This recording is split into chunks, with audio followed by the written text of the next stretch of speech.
Hello everyone, welcome back.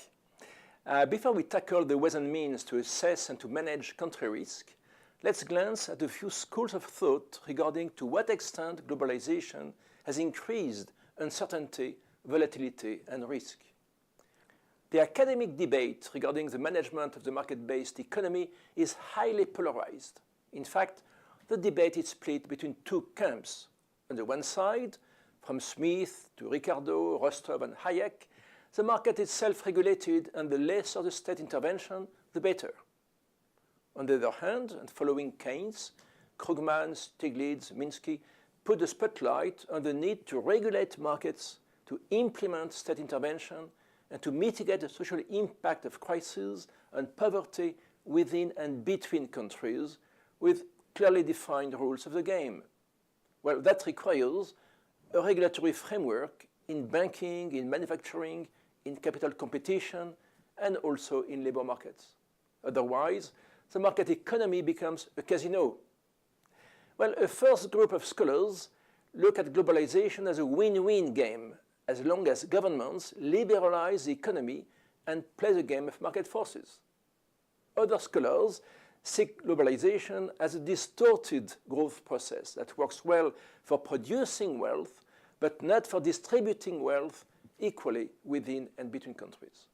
Well, to sum up their position, globalization can be the best or the worst driving engine regarding economic growth and development. It all depends on policy, but also on political choices.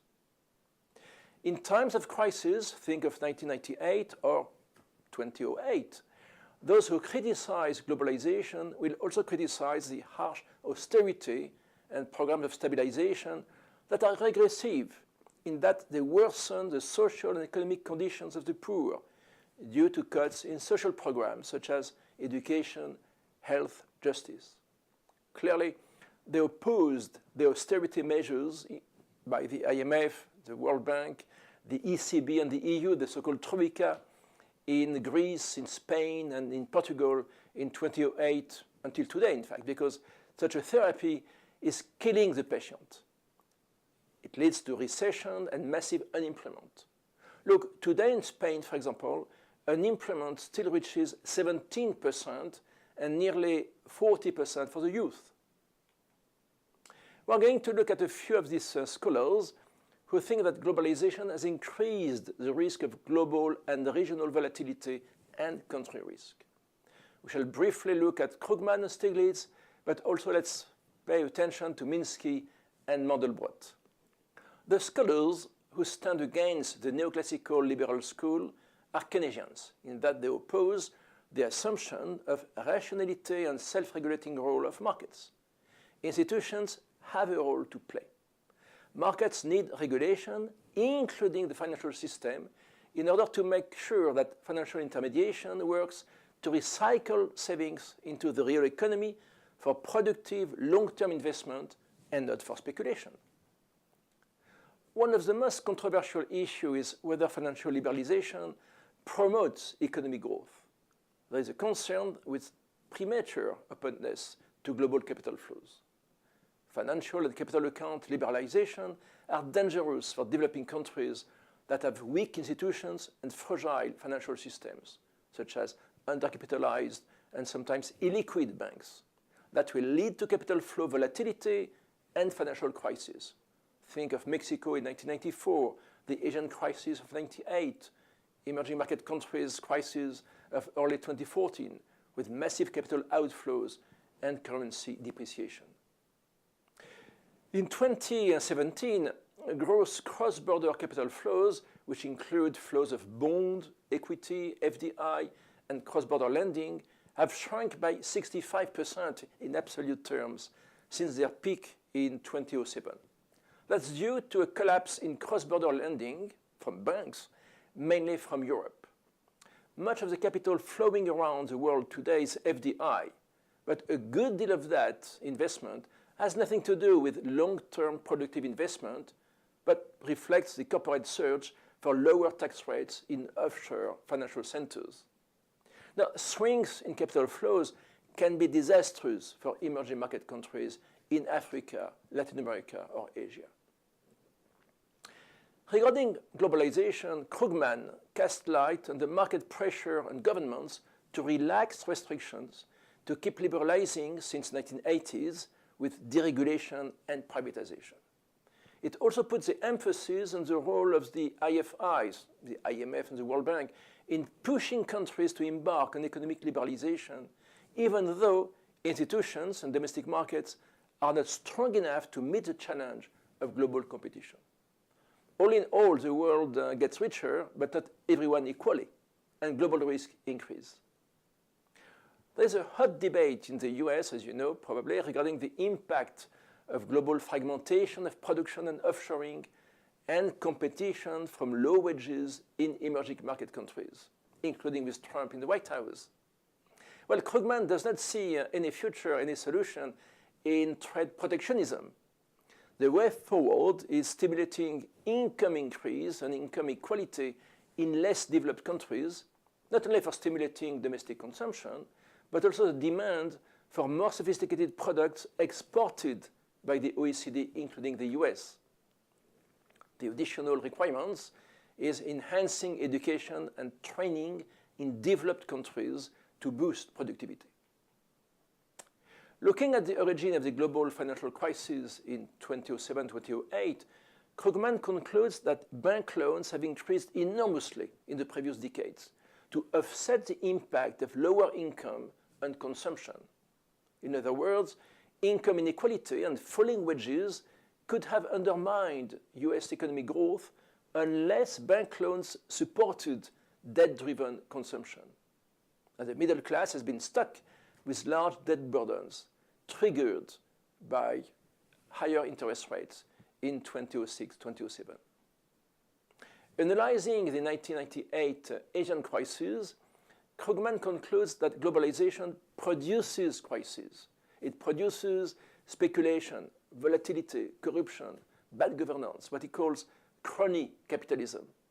But the IMF also contributes to volatility, transforming national crises, like in Thailand, into regional crises due to one-size-fits-all programs. Austerity shrinks growth. In 1998, GDP fell nearly 10% in Thailand, in Korea, and Indonesia. Same situation in Greece, Portugal, and Spain in 2009 until 2014. According to Krugman, what made Asian countries and most emerging market countries weak in the late 1990s was precisely weak institutions and bad governance. For him, governance is a key to promote inclusive growth and sustainable development. Turning to Stiglitz, probably the most well-known scholar who takes stand against globalization as a source of rising risk for countries. And as you know, he got a Nobel Prize in 2001 thanks to the analysis of asymmetry of information. Well, what does it mean? Well, financial markets cannot regulate themselves because anyone does not have the same information at the same moment. Look at what knows the banker, the insurer, the trader with regard to clients. In a nutshell, information is not equally shared. The aim is to find the best policies and state intervention to regulate markets, preventing speculation, credit bubbles, and crises. Stiglitz criticizes the so-called Washington consensus and its market-based economic policy agenda that overlooks the key role of institutions and governance.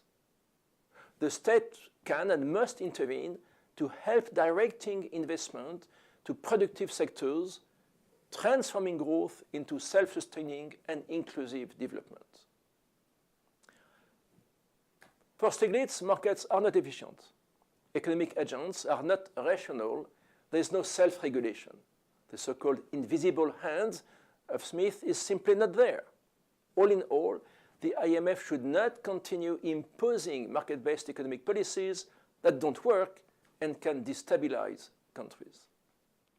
Frankly speaking, a lot of the harsh criticism of Krugman and Stiglitz regarding the IMF's program of stabilization have lost much of their relevance today. The IMF has reassessed the benefits and costs of economic liberalization programs in 2016, and concluding that too much austerity shrinks growth and worsens social conditions. Turning to Minsky research has attracted renewed interest since the global financial crisis that started with the collapse of Lehman Brothers in 2008.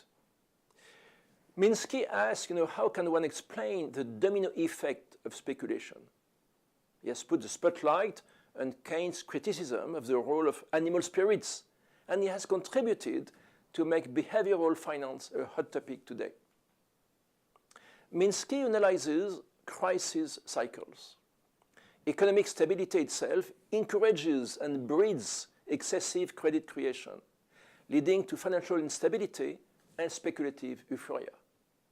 When a crisis hits, central banks are forced to intervene and back to square one. That's exactly what happened in 2008 until today in 2017. In a nutshell, economic stability gradually encourages deregulation and financial innovation, and that leads to debt accumulation, hence to higher leverage, breeding liquidity and triggering solvency crises sooner or later. This vicious circle is a byproduct of excessive lending by deregulated financial systems. Actually, what Minsky describes is really a vicious cycle and a chain reaction. The beginning of the cycle, is debt is a tool to finance productive investment. Everything is fine. At the end of the cycle, debt becomes a tool for speculative investment, that's the so-called Ponzi scheme.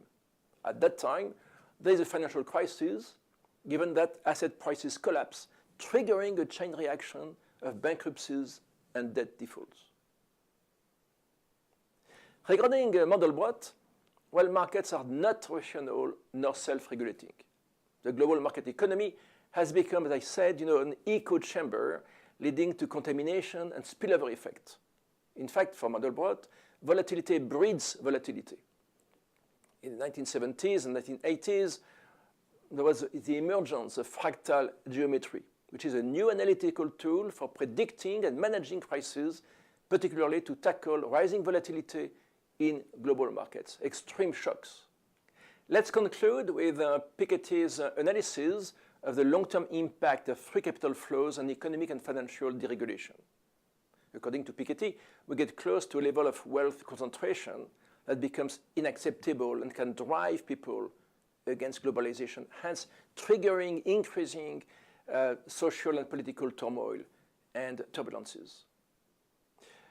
He proposes a policy and political choice with a progressive global wealth tax. Well, the jury is still out. Robert Shiller, the Nobel Prize laureate of 2013, proposes something maybe more simple and more feasible, which is a global income tax. But that requires, of course, concerted action at the global level. Well, all in all, globalization makes considerably more complex country risk analysis given the interplay between the country's economic and socio-political system and the regional and global environment.